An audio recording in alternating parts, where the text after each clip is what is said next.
Hello दोस्तों, आशा करता हूँ आप लोग अच्छे होंगे और मेरे लेक्चर्स को देख रहे होंगे। देखिए दोस्तों, अगर आप मेरे लेक्चर्स को देखते आ रहे हैं तो अब तक आप जो है एडमिशन एंड कंप्लीशन को कंप्लीट कर चुके होंगे। आज से अपना स्टार्ट होगा सेक्शन 32। ठीक है, सेक्शन 32। देखिए सेक्शन 32 में बहुत सारी चीज़ें हैं, लेकिन हम सेक्शन 32 को मुख्य रूप से टाइम डिक्लेरेशन के लिए आज पढ़ेंगे। उसमें बहुत सारी चीज़ें और भी हैं जिनको भी बताया जाएगा। तो देखिए, जब सेक्शन 32 को हम लोग पढ़ना स्टार्ट करते हैं तो सेक्शन 32 से पहले जब ऊपर की साइड आप पेयर में देखेंगे तो एक सब हेडिंग स्टार्ट हो जाती है, जिसका जो है नाम है statement by the person who can not be called as witnesses.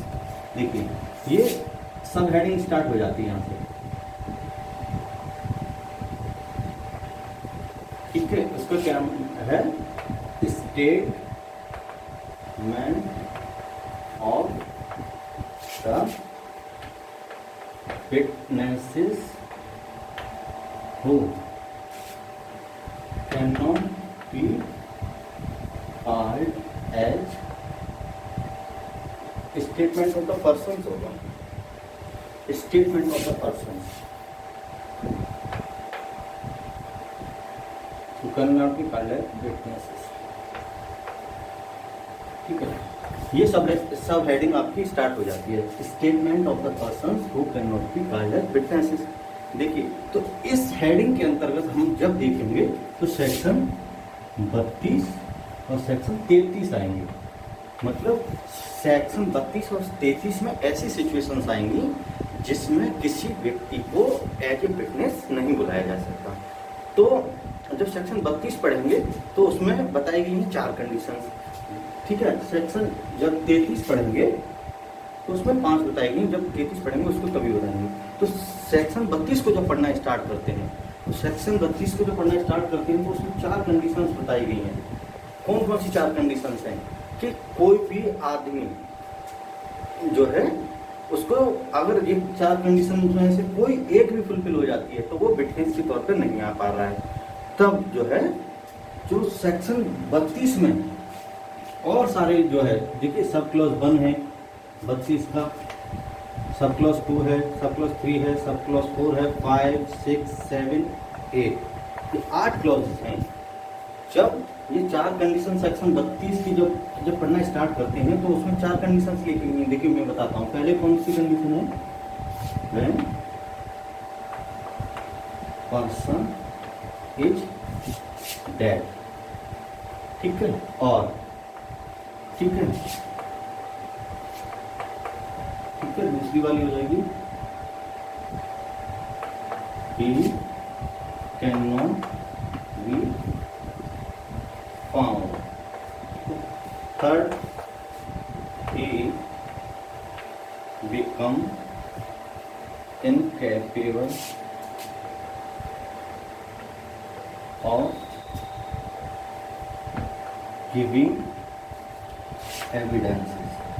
अभी सबको देखेंगे एक एक करके। ठीक है, चौथी कंडीशन हो जाएगी, क्या है चौथी condition? whose attendance cannot be whose attendance cannot be done without delay और एक्सपेंस। ठीक है, देखिए ये 4 कंडीशंस दी गई हैं। ठीक है, इन 4 कंडीशंस में से कोई एक कंडीशन अगर फुलफिल हो जाती है, ठीक है, तो अगर उन 4 कंडीशंस में से कोई एक भी कंडीशन फुलफिल हो जा रही है कि वो मर गया है या he can not be found या वो मिल नहीं सकता और वो इनकेपेबल बन गया है एविडेंसेस देने के लिए, जिस और whose attendance can not be done without delay और एक्सपेंस।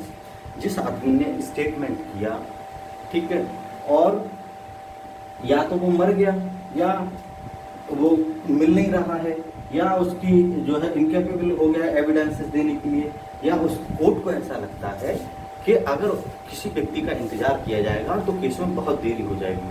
तो इन केसेस में अगर कोई भी व्यक्ति स्टेटमेंट करता है, ठीक है, तो वो 8 कंडीशन बताई गई हैं सेक्शन में, उनमें वो रेलिवेंट हो जाता है, ठीक है। जैसे पहला है कॉज ऑफ डेथ। अगर वो जिस व्यक्ति या मर गया है या जो मिल नहीं रहा है या इनकेपेबल बन गया है एविडेंसेस देने के लिए, या कोर्ट जिसको ये समझता है कि इसका इंतजार नहीं किया जाए या फिर इंतजार करेंगे तो बहुत समय लग जाएगा, ऐसे व्यक्ति कोई भी अगर स्टेटमेंट करता है और वो 8 कंडीशन जो सेक्शन में बताई गई 32 में उनमें से किसी एक में आ जाता है तो वो रेलिवेंट हो जाता है, ठीक है। अगर मान लीजिए उसने जो स्टेटमेंट किया था वो कॉज ऑफ डेथ से रिलेटेड था तो सेक्शन 32 के सब क्लॉज 1 में हो जाएगा, ठीक है। अगर मान लीजिए वो ऑर्डिनरी कोर्स ऑफ बिजनेस में था, ऑर्डिनरी कोर्स ऑफ बिजनेस में था तो सेक्शन 32 के 2 में हो जाएगा, ठीक है। अगेंस्ट द मेकर था, अगर जिस आदमी ने स्टेटमेंट किया है वो उसके अगेंस्ट ही है तो वो 3rd में हो जाएगा, ठीक है। 4th में क्या है, पब्लिक राइट एंड कस्टम से रिलेटेड है तो जो है 4th में हो जाएगा। 5th में है रिलेशनशिप से है, फैमिली रिलेशनशिप, ठीक है। 6th में है फैमिली अफेयर्स, ठीक है। 7th में है कि 13A में क्या है कि कब कोई जो है कस्टम अजर्टेड और डिनाई की गई है, मतलब किसी भी कस्टम के एग्जिस्टेंस से रिलेटेड जो जब 13 पढ़ाए थे तब ये बताया था उससे रिलेटेड है तो 13 में हो जाएगा। अगर मान लीजिए बहुत सारे लोगों की ओपिनियन है किसी पॉइंट पे, अगर जो है वो 32 की सब क्लॉज आप में रेलिवेंट हो जाएगी, ठीक है। एक बात दोबारा से समझिए, देखिए ये है कि सेक्शन 32 को जब पढ़ेंगे तो आप उसमें सब हेडिंग देखेंगे। सब हेडिंग में ये है statement of the person who can not be called eight witnesses. वहीं से आपकी समझ में आ जाएगा कि इसमें इस तरीके की जो है बात होगी कि जिस व्यक्ति को जिसने स्टेटमेंट किया है उसको एज ए विटनेस अब कोर्ट में नहीं बुलाया जा सकता। तो जब सेक्शन 32 को पढ़ेंगे तो उसमें 4 कंडीशंस बताई गई हैं, 4 में से एक भी कंडीशन फुलफिल हो जा रही है तो वो कोर्ट में नहीं आ पाएगा। तो फिर अगर उसने कोई स्टेटमेंट किया है वो उसकी कॉज ऑफ डेथ से रिलेटेड है तो 32 के 1 में रेलिवेंट हो जाएगा। ऑर्डिनरी कोर्स ऑफ बिजनेस है तो 32 के 2 में। Against the interest of person जो मेकर है तो 3 में। इस तरीके से ये सारे सेक्शन पे रेलिवेंट हो जाएगा। तो कहने का मतलब ये आया सेक्शन 32 में जो है 8 क्लॉजेज हैं जो पूछे जाते हैं। आपको जब प्री के क्वेश्चंस देखेंगे तो उसमें पूछ लेंगे 32 के 3 में क्या है, 32 के 4 में क्या है, 32 के 5 में क्या है, इस तरीके से काफ़ी पूछे जाते हैं। तो आपको ये तो जो है प्री के पॉइंट ऑफ व्यू से याद रखना है, ठीक है। अब मैं जो है आपको 32 का सब क्लॉज 1 पढ़ाना स्टार्ट करता हूँ यहाँ से।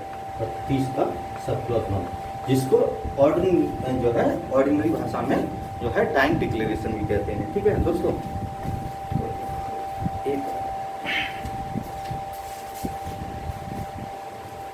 ठीक है, उसको डाइंग डिक्लेरेशन कहते हैं क्योंकि डाइंग डिक्लेरेशन से एक तो कॉन्सेप्ट बहुत जो है पूछा जाता है, कॉन्सेप्चुअल है, और उससे मेंस में भी काफ़ी मतलब अगर आप लिखेंगे किसी भी स्टेट का मेंस तो आपको उससे रिलेटेड क्वेश्चन मिल जाएंगे, ठीक है। तो आप देखते हैं, स्टार्ट करते हैं डाइंग डिक्लेरेशन।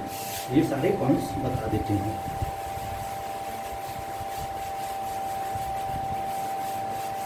ठीक है, देखिए अब जब हम 32 को पढ़ना स्टार्ट करते हैं तो यहीं से स्टार्ट करते हैं कि अगर कोई भी व्यक्ति जो है या तो वो मर गया है या वो जो है मिल नहीं रहा है या इनकैपेबल ऑफ एविडेंसेस हो गया है या उसकी अटेंडेंस को कोर्ट ये समझता है उसका इंतजार करेंगे तो केस में बहुत पैसा खर्च होगा या डिले हो जाएगा, तो उसकी अटेंडेंस को जो है कोर्ट जो है डिनाई कर देता है कि चलो उसको रहने दो, ऐसे ही जो है इसको सुनते हैं। तो इसमें देखिए सारे पॉइंट्स में देखना पड़ेगा। जैसे सेकंड वाला पॉइंट है, मर गया है तो कोई बात ही नहीं है, और सेकंड वाला पॉइंट है he can not be found. Found का मतलब ये नहीं है कि जहाँ पे जो दो जगह व्यक्ति को देखा हो वो नहीं मिला तो आप केस में कह दो कि साहब इसका स्टेटमेंट को रेलिवेंट सामने लिया जाए।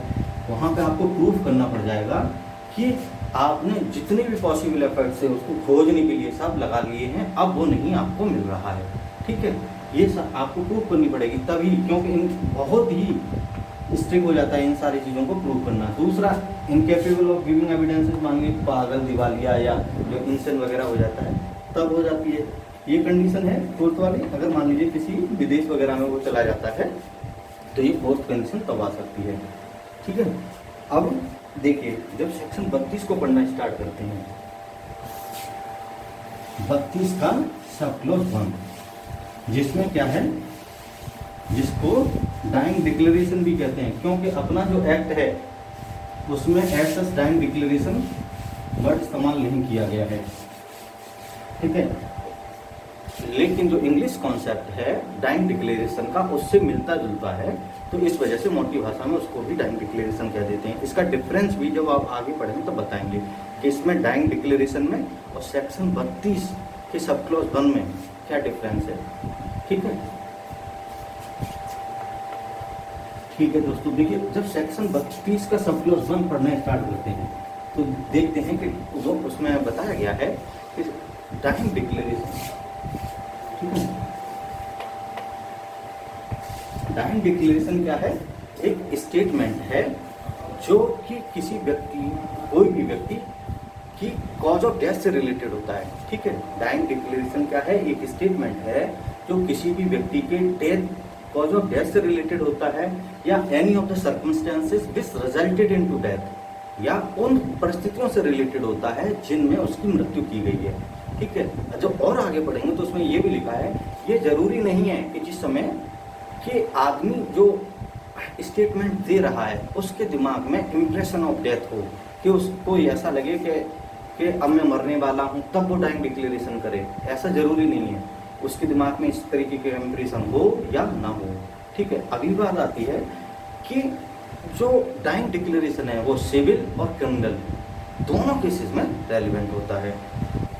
ठीक है, तो इसमें 4 पॉइंट्स निकल के आते हैं डाइंग डिक्लेरेशन में, जिन पर हमें बात करनी है। पहली बात,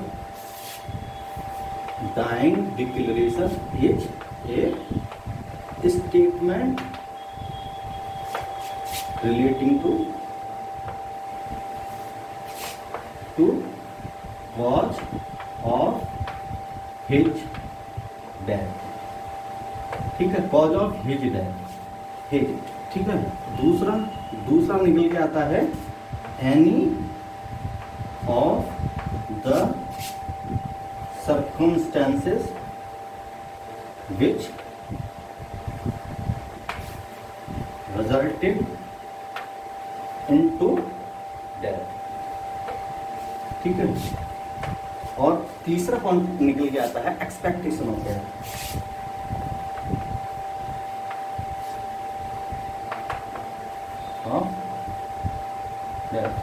चौथा पॉइंट निकल के आता है रेलिवेंस इन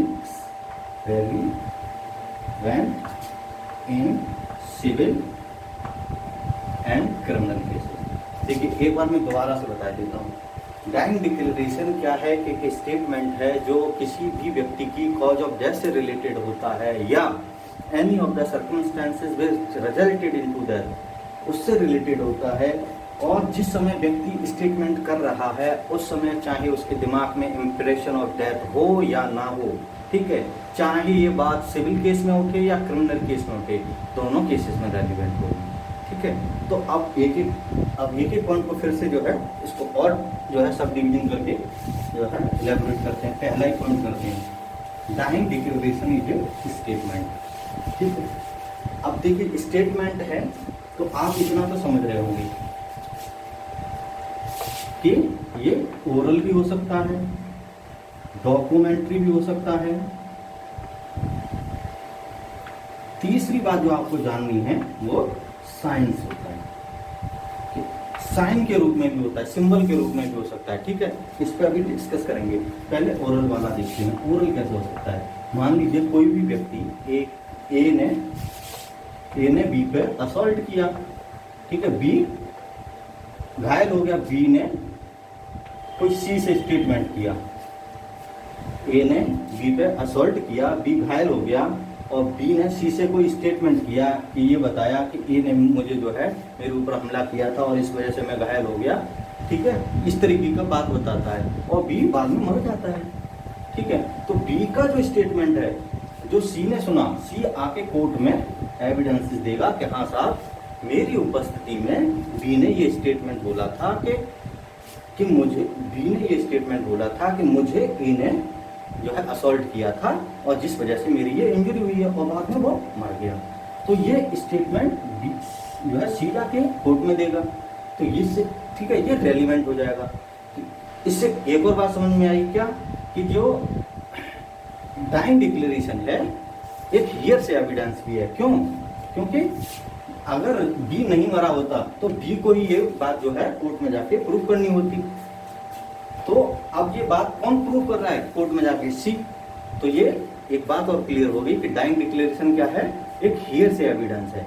ठीक है, यहाँ से ये ओरल स्टेटमेंट इसका प्रूफ हो जाएगा। ओरल स्टेटमेंट वाली बात आ गई। अब मान लीजिए यही सारी बातें डॉक्यूमेंट्री फॉर्म में, रिटन फॉर्म में होती, तो ये डाइंग जो है डॉक्यूमेंट्री फॉर्म में हो जाता है डाइंग डिक्लेरेशन। ठीक है, इसमें कोई समझ जो ऐसी बात नहीं है जो बताई जाए। अब अगला बात जो आती है, देखो मैं सारा साफ कर देता हूँ। ठीक है, जो है साइन के रूप में इसको समझना है, क्योंकि इससे काफी चीजें क्वेश्चन भी बनता है।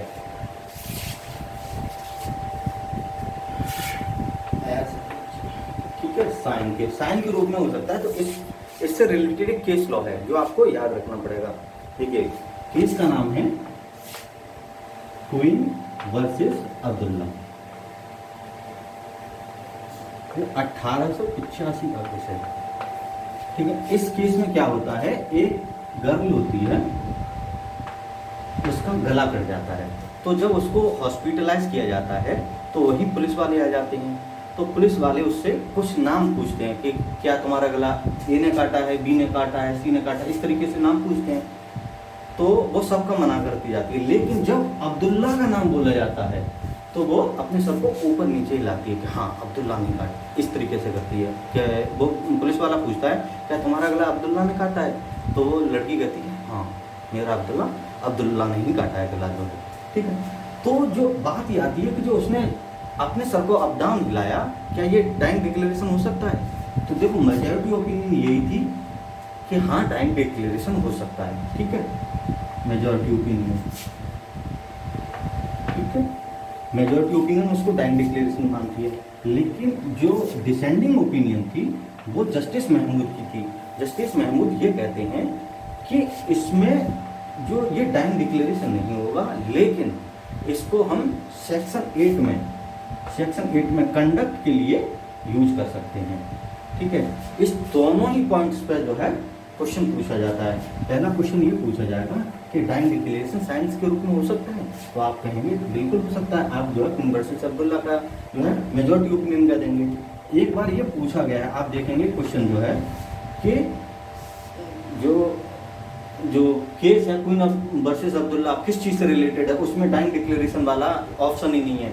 तो आपको वहाँ कंडक्ट से रिलेटेड होगा तो वहाँ पे मार देना, क्योंकि इसमें डिसेंडिंग ओपिनियन थी जो है जस्टिस महमूद की। उन्होंने कहा था कि कंडक्ट से भी रिलेटेड हो सकता है।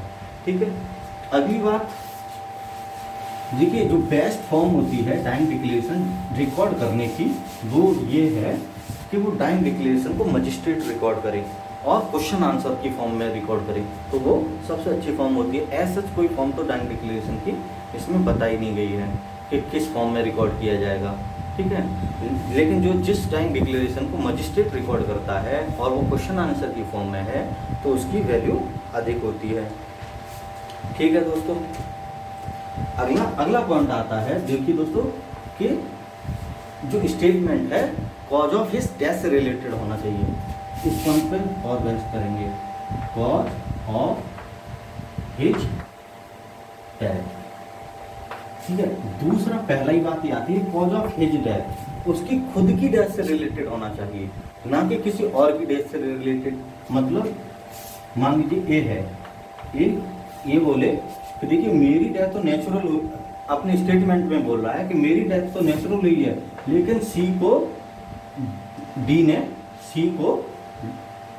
ने देखिए दोस्तों, सी को डी ने मारा था, मतलब अपनी डेथ के बारे में तो कुछ नहीं बता रहा है, लेकिन सी और सी की डेथ के बारे में बता रहा है, तो ये स्टेटमेंट डाइंग डिक्लेरेशन नहीं होगा। तो क्या होगा कि अगर वो ये अपनी डेथ के बारे में बताए, कॉज ऑफ हिज डेथ हो, तो अपनी डेथ के बारे में बताएगा तब ही डाइंग डिक्लेरेशन होगा। ठीक है। दूसरा, ठीक है दोस्तों, अगला पॉइंट क्या रह जाता है?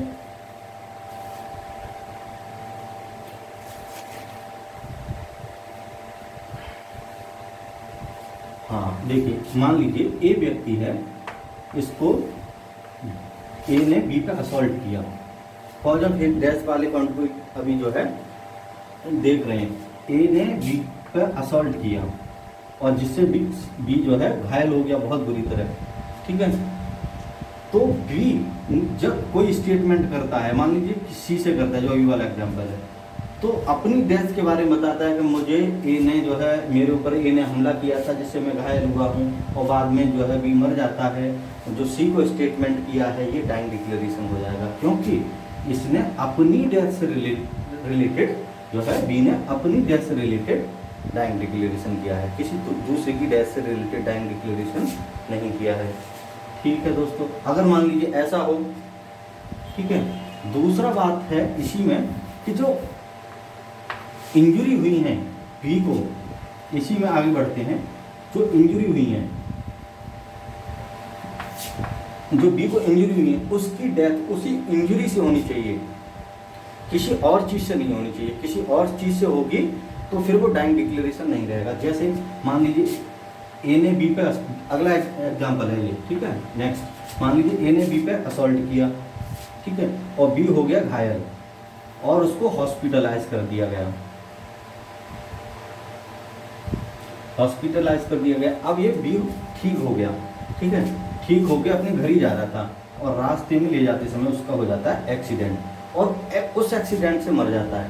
तो अब इस केस में जो बी ने सी से जो डिक्लेरेशन किया था वो डाइंग डिक्लेरेशन नहीं रहेगा, क्योंकि उसकी डेथ जो है उस इंजरी से नहीं हुई है, एक्सीडेंट से हुई है।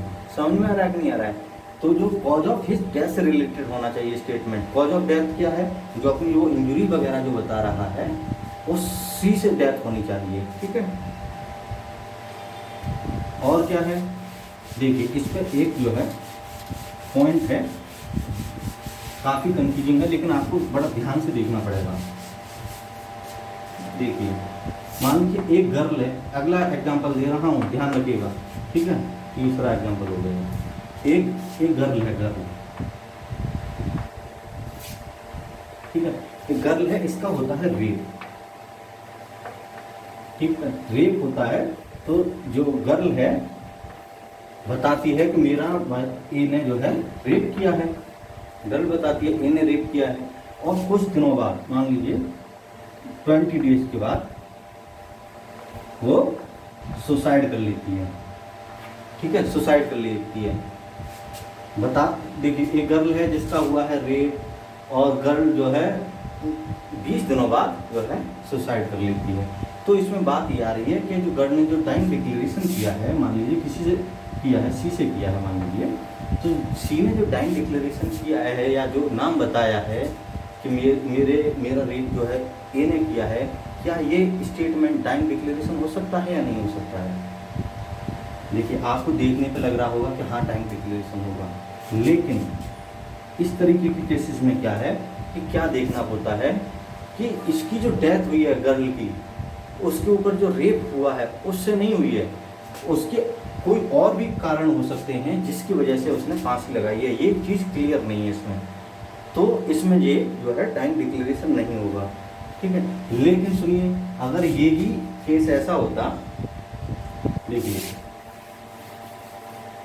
ये केस ऐसा होता, अगला एग्जांपल है ये चौथा, मान लीजिए एक केस ऐसा होता, ये गर्ल है, इसका रेप हुआ है, ठीक है, इसने उन लोगों का नाम भी बताया है जिन लोगों ने उसका रेप किया है, और मान लीजिए जिन लोगों ने उसका रेप किया है, मान लीजिए ए ने किया है, और इस बहुत ही ब्रूटली किया है। उसके जो इनर पार्ट्स हैं उसमें, जैसे दामनी वाले मर्डर केस में हुआ था, कुछ रॉड वगैरह अगर डाली गई हैं और जिसकी वजह से सेप्टिक वगैरह कुछ होती है और जिसकी वजह से वो मर जाती है, तो फिर ये डेथ डिक्लेरेशन हो जाएगा, क्योंकि उसकी जो डेथ हो रही है किससे हो रही है, जो इंजरीज हुई है उससे हो रही है, ठीक है, तभी डाइंग डिक्लेरेशन हो जाएगा। लेकिन आप पता है क्या है, आप जब आगे पढ़ेंगे एक केस पढ़ेंगे, देखिए शरद वर्दी चंद शारदा वर्सेस महाराष्ट्र। जब इस केस को पढ़ेंगे तो इस केस में यही क्वेश्चन आया था, ठीक है, अगर मान लीजिए कोई भी व्यक्ति जो है उस जिसके साथ कोई इंसिडेंट हुई है, इंसिडेंट के कुछ समय बाद अगर मान लीजिए वो सुसाइड कर लेता है, तो क्या जो है उसका जो स्टेटमेंट है वो डाइंग डिक्लेरेशन हो सकता है कि नहीं हो सकता है।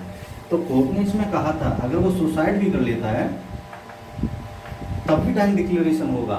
लेकिन देखिए इसमें जो ध्यान रखने वाली बात यही है, देखिए कि जो स्टेटमेंट किया गया है, जो स्टेटमेंट उसने किया है और जो इंजरी से रिलेटेड है, ठीक है, और उसकी डेथ कॉज हुई है, उसमें कोई न कोई रिलेशन होना चाहिए।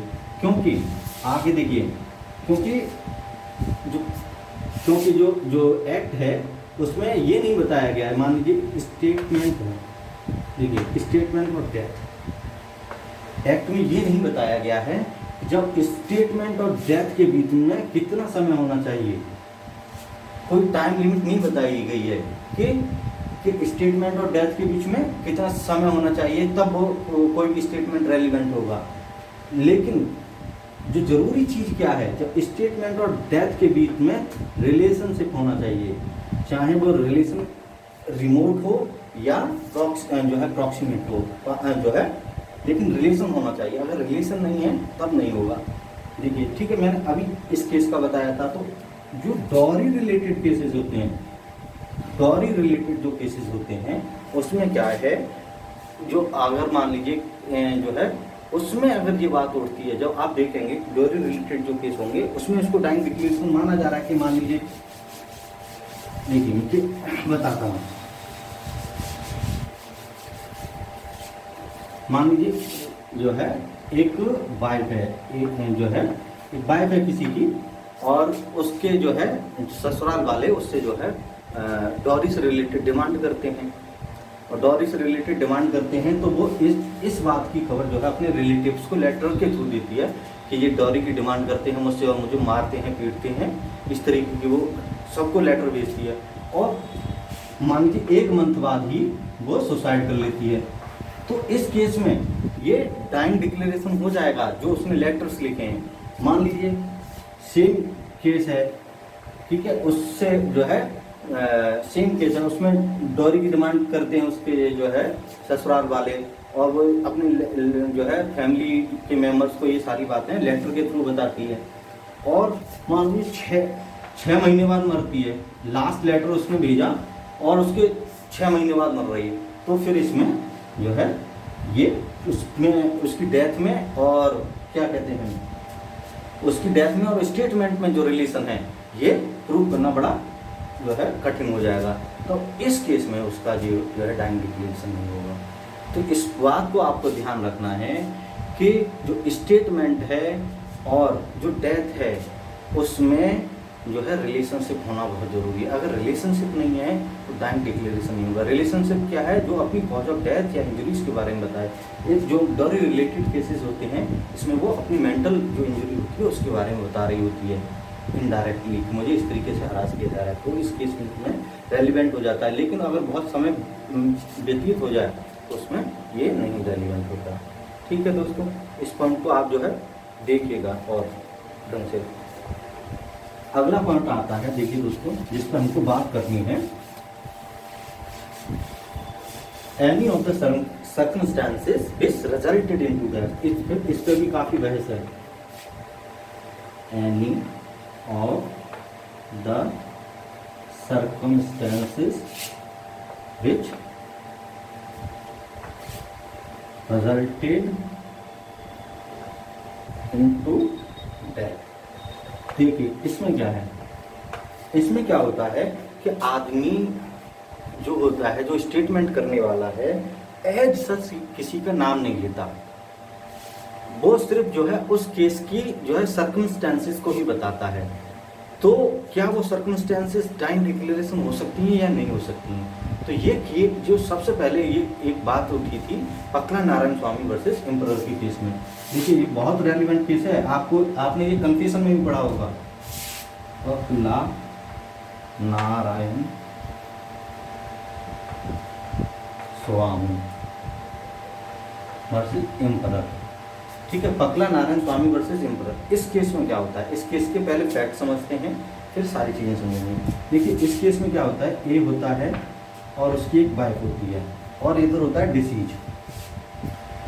तो जो ए की वाइफ है वो डिसीज से कुछ पैसे उधार ले लेती है और जो डी अपने पैसे लेटर के थ्रू इससे मांगता है। ठीक है, मांगता है तो वो आपस में जो है उनका जो है करस्पॉन्डेंस होता है इस चीज को लेके। तो एक बार क्या है, जो डब्ल्यू है जो ए की वाइफ है वो डी को लेटर भेजती है कि आप किसी डेट बताती है कि आप 10 तारीख को आ जाइए, मान 10 मई है, क्या 10 मई को आ जाइए और अपने पैसे आके यहाँ से ले जाइए। ठीक है, इस तरीके का स्टेटमेंट करती है, जो है लेटर में लिखती है। तो जो डी महोदय हैं, डिसीज महोदय हैं, क्या करते हैं, बड़े खुश हो जाते हैं कि साहब उसने तो कह दिया अपने पैसे लेके आइए और ले जाइए। तो ये बात अपना लेटर जो है अपनी वाइफ को दिखाते हैं, देख, और वाइफ से कहते हैं देखो ये जो है लेटर आया है उसका, एक ही वाइफ का, और मैं अब जो है कल पैसे लेने के लिए यहाँ से निकल जाऊँगा। वाइफ भी कहती है हाँ निकल जाना। ठीक है, तो होता क्या है, कुछ समय बाद जो है जो डी हैं, डिसीज हैं, इसी केस में डिसीज की जो है डेड बॉडी एक जो है पैकेट में बंद पाई जाती है जो पड़ी होती है।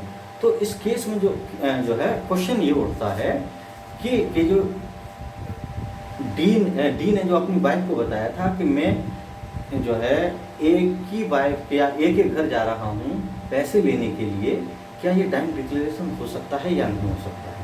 ठीक है, ये वाली बात होती थी। तो कोर्ट ने कहा हाँ टाइम डिक्लेरेशन हो सकता है।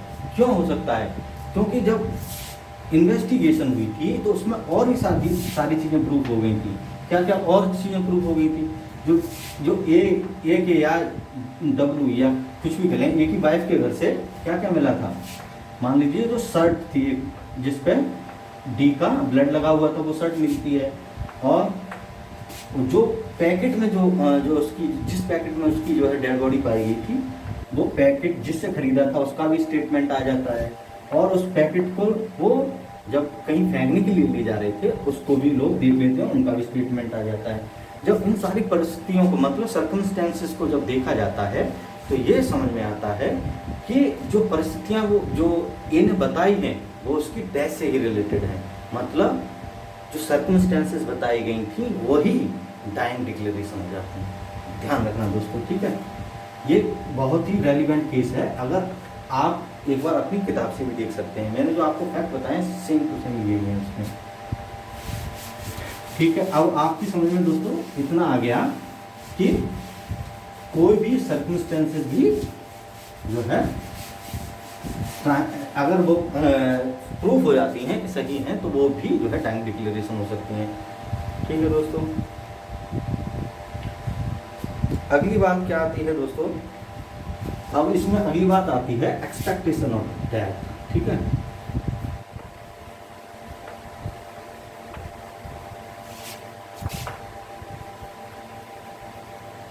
एक्सपेक्टेशन ऑफ डेथ क्या है। देखिए इसी बेसिस पे हम जो है इंडियन जो टाइम डिक्लेरेशन है और इंग्लिश टाइम डिक्लेरेशन में डिफरेंस भी करेंगे। तो यहीं पे भी मैं बता दे रहा हूँ कि जिस समय वो जो व्यक्ति है स्टेटमेंट कर रहा है उसके दिमाग में ये जो है एक्सपेक्टेशन हो या ना हो कोई फर्क नहीं पड़ता कि मेरी मृत्यु होने वाली है या हो सकती है, ये एक्सपेक्टेशन हो या ना हो कोई फर्क नहीं पड़ेगा।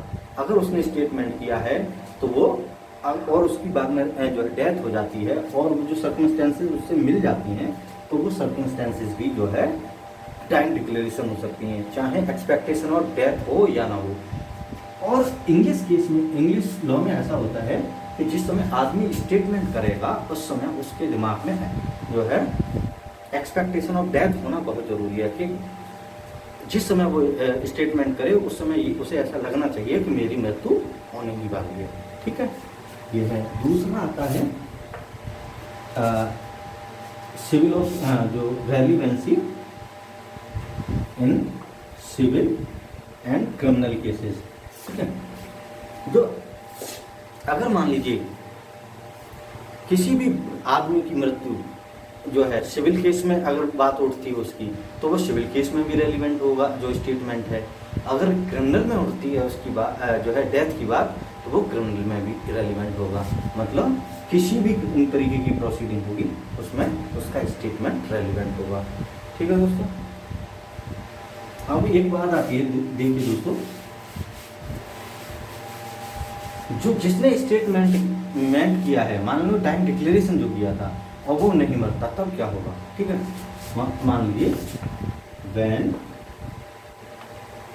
Person survive. ठीक है, जो डाइंग डिक्लेरेशन करने वाला पर्सन है, डाइंग डिक्लेरेशन तो नहीं कहेंगे क्योंकि डाइंग डिक्लेरेशन तभी माना जाएगा कि जो है वो मर जाए। तो जिसने स्टेटमेंट किया है वो बच जाता है, तब क्या होगा? तो जो उसका स्टेटमेंट है, देखिए 157 और 145 सेक्शन, ठीक है, सेक्शन है ये, सेक्शन और सेक्शन 6, सेक्शन 8, इन 4 सेक्शन में रेलिवेंट हो जाएगा। इसमें कोरोबरेशन के लिए यूज होगा, इसमें कंट्राडिक्शन के लिए यूज होगा। ठीक है, अगर वो कंटेम्परेरी और स्पॉन्टेनियस है तो वो रेसिस्ट में आ जाएगा। और 8 में मोटिव और प्रिपरेशन और कंडक्ट को बताने के लिए भी, जिस पे अभी मैंने आपको बताया था case law croon versus Abdullah वाला, जिसमें जस्टिस महमूद ने अपनी डिसेंडिंग ओपिनियन दी थी, तो वो कंडक्ट के लिए भी रेलिवेंट हो सकता है। ठीक है दोस्तों, तो आपको ये बात भी याद रखनी है। अगली बात आती है, अगली बात आती है, देखिए दोस्तों, इसमें जो याद रखने वाली है, जिस पर बात होगी कि जो ओथ है, क्या स्टेटमेंट जो व्यक्ति कर रहा है उसको जो है ओथ पे लिया जाना चाहिए या नहीं लिया जाना चाहिए? ओथ और एक है क्रॉस एग्जामिनेशन, दोनों की बात करते हैं। क्रॉस एग्जामिनेशन, ठीक है, पहले ओथ की बात करते हैं। ठीक है, तो इसमें क्या होता है, देखिए जो जिस प्रिंसिपल पे ये बेस है उसका जो है उसका मतलब ये होता है कि आदमी मरते समय कभी झूठ नहीं बोलता।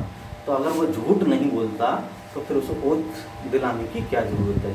ठीक है, तो जिस मैक्सिम पे ये बेस है उसका नाम है नेमो मॉरिसस। देखिए मैं लिख देता हूँ, मुझे खुद उसकी स्पेलिंग नहीं याद होती। नेमो